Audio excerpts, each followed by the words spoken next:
Hi மக்களே, இன்றைக்கி நான் எங்கே இருக்கேன்னா எங்கள் ஊரில் இருக்கிற முருகன் கோயிலில் தான் இருக்கேன்.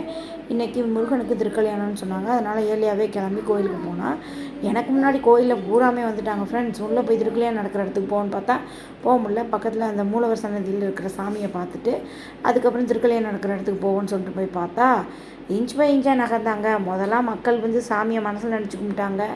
இப்போ எல்லாம் மக்கள் கோயிலில் ரொம்ப கூட்டம் ஃப்ரெண்ட்ஸ். அப்படியே சரி அப்படின்னு சொல்லிட்டு பக்கத்தில் இருக்கிற சிவன் சன்னதியும் விநாயகர் சன்னதியெல்லாம் கும்பிட்டுட்டு திருக்கல்யாணம் நடந்த இடத்துக்கு எப்படியோ தட்டி தவடி போயிட்டோம். அங்கே லைட்டாக தான் வீடியோ எடுக்க முடிஞ்சிச்சு. சாமியை வீடியோ எடுத்துகிட்டு அப்புறம் என்ன சொல்லிட்டாங்க, ஒரு ரவுண்ட் சுற்றி வாங்கன்னு சொல்லிட்டாங்க.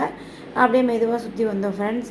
அந்த திருக்கல்யாணம் நடந்த இடத்துக்கு போகக்குள்ளேயும் மூச்சு மூட்டிட்டு ஃப்ரெண்ட்ஸ், அவ்வளவு கூட்டம். கோயில் கொஞ்சம் சின்னது தான், அதனால் கொஞ்சம் கூட்டமாயிருச்சு. நான் அப்படியே சரின்னு சொல்லிட்டு சாமி சன்னதியை சுற்றி வந்தோடனே அவங்களுக்குள்ள வந்து விபூதி குங்குமம்லாம் கொடுத்தாங்க. அதை வாங்குறதுக்காண்டி வெயிட் பண்ணிகிட்டு இருந்தோம் ஃப்ரெண்ட்ஸ். அப்படியே பாருங்கள் சாமி எவ்வளோ அழகாக இருக்குன்றத உங்களுக்கு லைட்டாக தான் காமிக்க முடிஞ்சிச்சு, தப்பாக நினச்சிக்கிறாதீங்க. ஏன்னா அவ்வளோ கூட்டம். பாருங்கள், இப்போ சாமிக்கிட்ட வந்துடுவோம். அப்புறம் அவனுக்குள்ளே வந்து தின்று கொடுக்குற இடத்துல தின்று வாங்கிட்டு அப்படியே சாமியும் கும்பிட்டுட்டு நாங்கள் அப்படியே மெதுவாக வெளியே வந்தோம் ஃப்ரெண்ட்ஸ். வெளியில் வந்து அன்னதானம் கொடுத்தாங்க. அன்னதானம் கொடுக்குற இடத்துலையும் பயங்கர கூட்டம் ஃப்ரெண்ட்ஸ். சாமி எவ்வளோ அழகாக இருக்குன்னு பாருங்கள்.